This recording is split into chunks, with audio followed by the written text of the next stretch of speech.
I reviewed the marriage registration form and submitted it to the clerk along with my fiancé, Chris.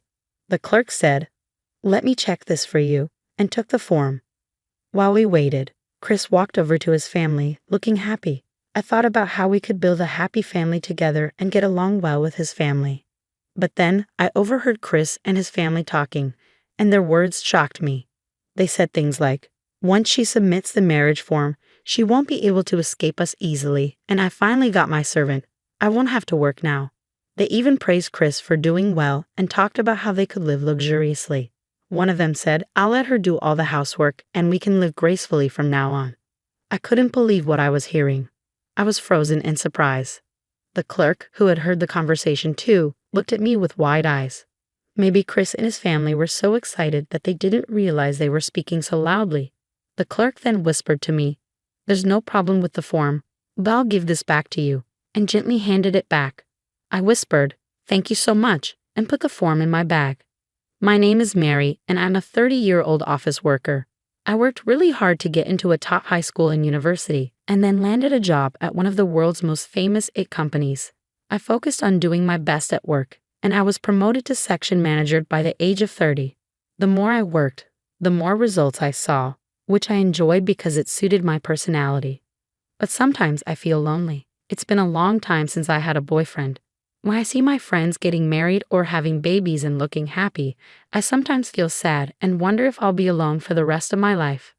"Mary, what are you thinking about?" my coworker Justin asked. "Oh, hi Justin. Did I look like I was deep in thought?"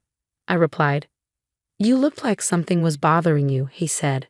"It's nothing, but thank you for worrying," I responded. Justin walked away, but I started to think, maybe I really do need to find a boyfriend. I asked a friend for advice, and she threw a home party for me. That's where I met Chris. He's the same age as me and also works for an IT company, so we had a lot in common to talk about. We started dating, and things went smoothly as we got to know each other better and better. Chris is very family-oriented, and I got to meet his family early on. I was often invited to his parents' house for dinner. "Mary, nice to meet you. I'm Chris's mom, Catherine," she introduced herself. "And I'm his dad, Mark," his father said. "Nice to meet you. I'm Mary," I replied. Then his sister joined in. "Hi, I'm Chris's sister, Kate." I didn't know Chris had such a cute girlfriend. His family seemed really nice. "Do you have any foods you don't like?" they asked. "No, I can eat anything," I said. "Chris used to be a picky eater," his mom mentioned. "Oh, that was just a childhood thing," Chris chimed in. "What did Chris hate?" I asked. "He hated broccoli and asparagus. I had to shred them and hide them in meat," his mom said, laughing. "Mom, stop it. You're embarrassing me," Chris protested. They were such a friendly and happy family, just what I always wanted. When I was in middle school, my parents got divorced. I lived with my dad, while my sister lived with our mom. My sister and I didn't get along very well, so I wasn't too sad when we were separated. The reason for my parents' divorce was that they both loved their work and didn't want to handle the housework. In the end, they decided to split up, each taking one child, so they could equally share the responsibilities. Both my dad and mom had high incomes, so we never had any trouble living. My dad wasn't indifferent, but he mostly let me be on my own and gave me a lot of freedom. I really wanted to become independent, and I thought the best way to do that was to get into a top university and land a good job. So I studied really hard. Eventually, I was able to get a job at one of the most famous IT companies in the world. But even with all that success, I had never really felt the warmth of family love.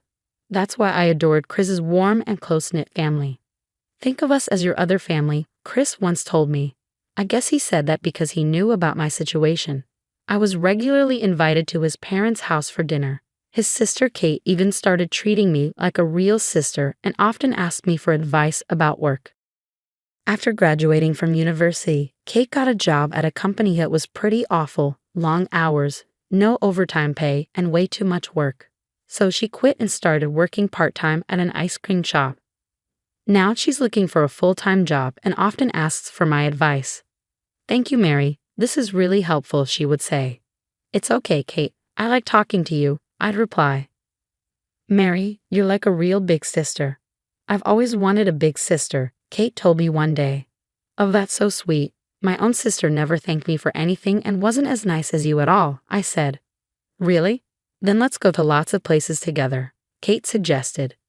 Great, let's do that. I agreed. Wow, I'm so happy. There are so many cafes and restaurants I want to visit with you, Kate said excitedly. Okay, then let's go. We both have a day off, I replied. Yay, I'm so excited. Kate was really cute, and I was glad to get to know her better. It was around this time that Chris surprised me by proposing. Mary, will you marry me? I want to build a warm family with you, he said. I was so happy when Chris proposed to me, and we immediately told his family the good news. Oh, you're finally getting married, his mom exclaimed. Finally, Chris proposed to you. And now you're going to be my sister-in-law, Kate added excitedly. His family was thrilled, and they started talking about the wedding plans right away. Chris looked overjoyed too. That day, we had dinner with them and then headed home. When I got back to work, everyone congratulated me. Mary, are you getting married? They asked. Yes, I'm finally getting married, I replied, feeling happy and proud. Congratulations, they all said, and I thanked them. On our next day off, we were invited to Chris' parents' house again, this time for lunch. On the way there, Chris said, I have something important to tell you later. Okay, I replied, curious but expecting it to be something good since Chris seemed so happy. When we arrived at his parents' house, there was a stuffed turkey on the table. Are you celebrating something today? I asked. Chris's mom smiled and said, I'm just so happy thinking that Mary is going to be my daughter-in-law. She looked so sweet and shiny with joy as she said it. We opened some cold beers and enjoyed the turkey, chatting happily. After a while, Chris suddenly said, Oh, I almost forgot to tell you something important. I'm thinking of going to the marriage registry today. What? I was taken back. Actually, I've already prepared the paperwork, Chris continued. I was surprised. Sure, we were going to the marriage registry eventually. But why today? Is today a special day? I asked. No, it's not like that, Chris said. Then why are we doing it today? I asked, still confused. I just wanted to get it done as soon as possible, he explained. But why not wait until after the wedding? I suggested.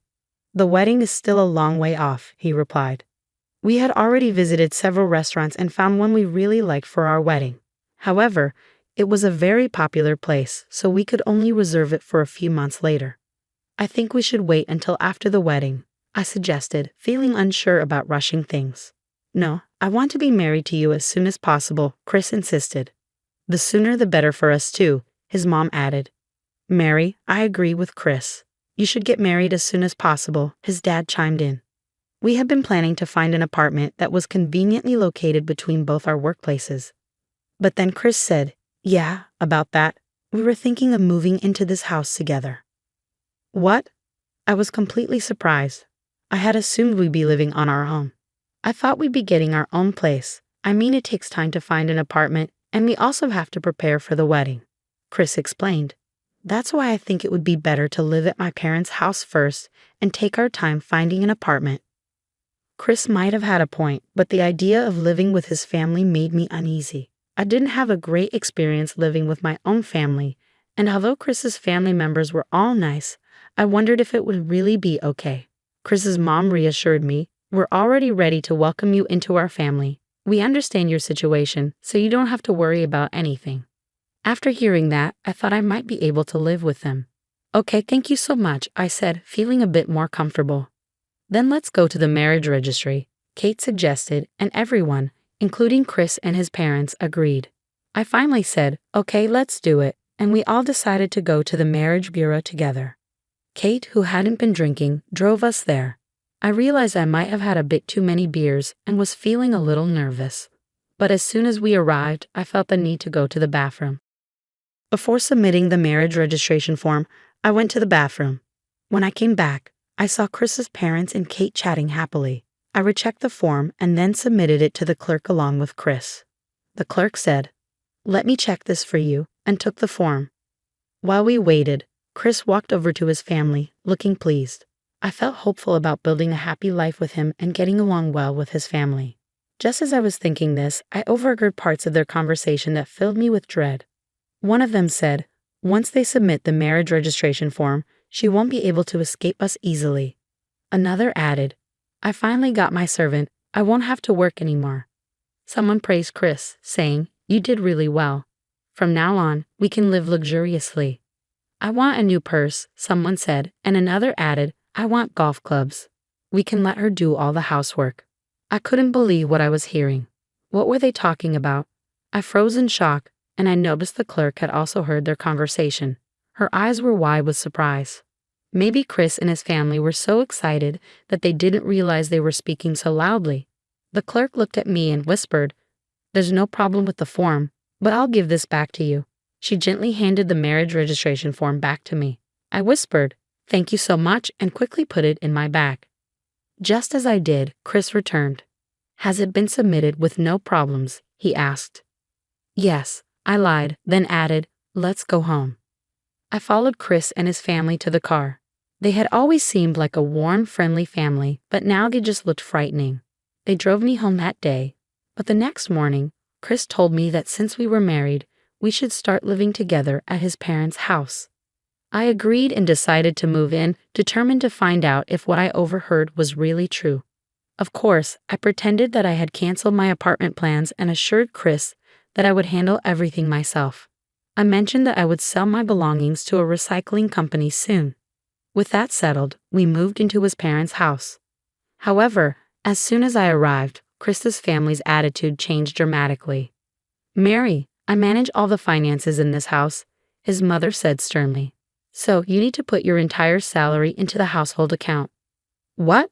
I was shocked, but Chris nodded in agreement. My mom will take care of it. She'll give you money for lunch and anything else you need. And she'll handle the household finances efficiently, Chris explained as if it were no big deal. Really? I asked, still trying to process what was happening.